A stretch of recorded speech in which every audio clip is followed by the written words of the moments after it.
Hey, what's up guys? So the Galaxy S11 leaks are back. As we are approaching the end of the year, we're getting more and more technical stuff regarding Samsung's next big thing. So out comes some important Galaxy S11 details via HTML5 benchmark test. This browser benchmark reveals a lot of technical things regarding the S11. So first up, the model number. As you can see, SMG416U running Android 10.0. This is actually a fake model number that Samsung makes in order to hide the real model number. So the real model number of the S11 will be Samsung G986U, and the U indicates that this will be the United States version of the Galaxy S11, which is going to be rocking the Snapdragon 865 chip. It's running Android 10, which is good because Android 10 is already on the Galaxy S10 family in the form of beta. We're gonna see the update hitting all the S10 worldwide pretty soon. Samsung is going fast and strong this year. So back to the browser benchmark, the important detail that it reveals is actually the screen size. Based on this, the Galaxy S11 has an aspect ratio of 20:9, which is a bit longer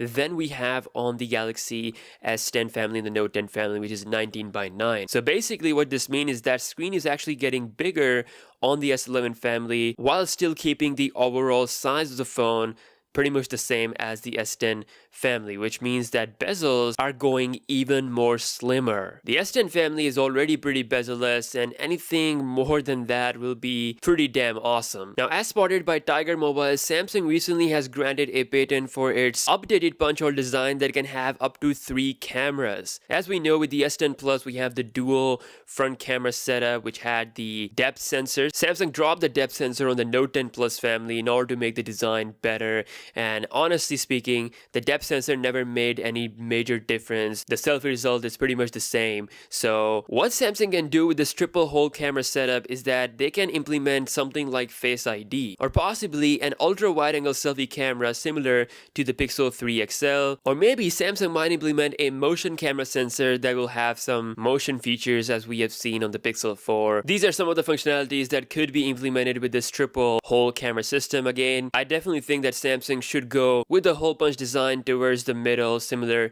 to the Note 10 family. As far as the leaks are concerned, Ice Universe does believe that Samsung will use a punch hole design towards the middle. It's gonna be a single camera and it's gonna be even smaller than the one on the Note 10 Plus, and I think that is the right direction to go as compared to a triple hole punch camera system. Also, Ice Universe tweeted out the latest Geekbench score for the Snapdragon 865 chip. This is the early score right now: 4,250 single core and 13,300 multi-cores. In my opinion, Qualcomm has the best performance in terms of gaming and speed overall out of all the chips. Even some of the tests that I did against the A13, as of now, Qualcomm did so good. But as far as the numbers are concerned, it is still a bit far from the Apple A13 of the iPhone 11 family. Again, this is an early test. By the time it gets into the phone, we might see some improvements in both single and multi-core score. In other Samsung news, the One UI 2.0 beta based on Android 10 is coming to Galaxy S10 devices. It's currently only available in South Korea, Germany, and United States. As for China, France, India, Poland, Spain, and UK, the update is arriving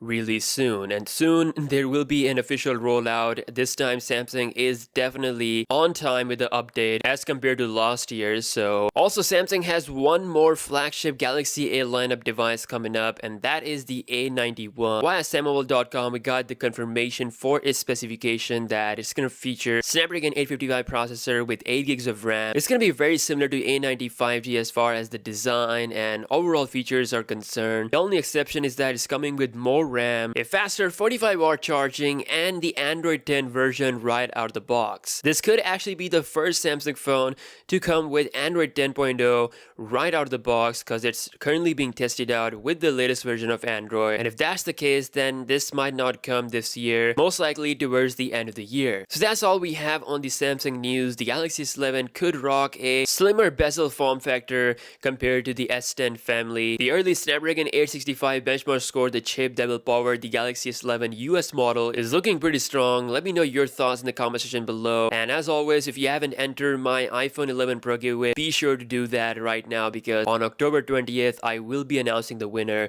So be sure to subscribe and follow the rules for that. Link will be down below in the description. With that being said, I'll see you guys in the next one. Peace out.